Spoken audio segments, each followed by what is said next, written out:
Financially fit. Well, just this month, we reported on a bank rate study that showed many young adults are staying away from credit cards. In fact, 63% of millennials polled don't have a single one. For the rest of us who are dealing with credit card debt, budgeting expert Joni Kern is here with some advice. Hi, Joni. Good morning. All right, credit card debt. This is not the first time you and I have talked about credit card debt. It isn't, probably won't be the last either, huh?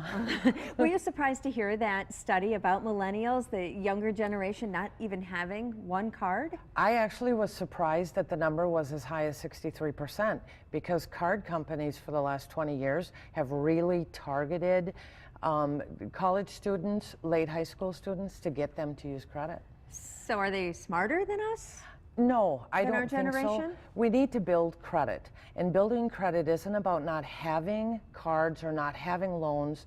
It is about having credit, but using it wisely and responsibly. And showing that you can manage your credit cards. Yes. Not having a credit card doesn't tell anybody I can manage credit or manage my money. Having a card with all of the payments made, with a less than 50% balance as far as your credit line, that shows people that I'm responsible. Okay, so we are dealing with credit card debt as a nation. Your clients, Yes. do they all deal with this? Most of them. Okay. It's probably 80% or more have credit card debt, and most of it's too much. All right, well, let's get to the advice. You say if you can't afford the minimum payments, there are places you can turn to. There are.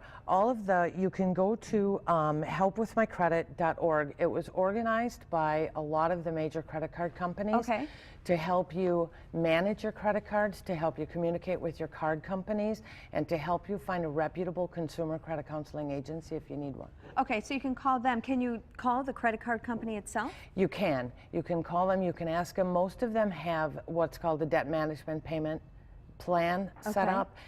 It will help you either if you get into the plan, they will either slash or eliminate your interest. So if you have high interest cards, it'll help a lot.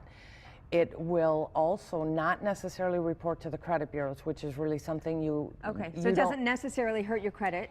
It doesn't. Call them. If you ask them not to report, many of them won't, because it will hurt your credit if they do report. But they'll put you on a fixed payment that's automatically withdrawn from your checking account. So they're going to keep you on track to getting the card paid off. Excellent. And you say go to a reputable credit counseling agency. Yeah, you can find those. Go to the Better Business Bureau. Go to any online, the helpwithmycredit.org will help you find one. Just make sure that it's reputable.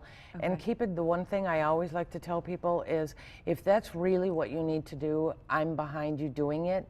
But keep in mind that once that is on your credit, it looks like a Chapter 13 bankruptcy. Okay, good to know.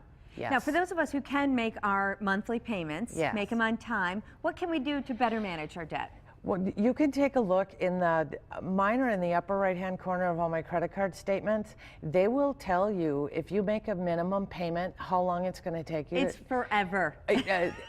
Yes. But they will also tell you if you make X amount more, and they'll give you a couple of examples of how fast that balance can come down. It goes down significantly. Yes. So make more. You need to make more than your minimum monthly payment. If you've got great credit, consolidate the credit cards, get a 0% interest so that everything is going toward the debt. Don't use your cards anymore. I always tell people, if you have a lot of credit card debt, then use your savings account, because you should be putting 5% of your monthly income into savings. Anyway, we talk about that. Put it on your credit cards. And use that as your savings. It's an emergency fund, but you're going to make a whole lot. You're going to be ahead by paying off higher interest credit cards than you would be just putting it into savings. Interesting. Great advice. Thanks, Joni.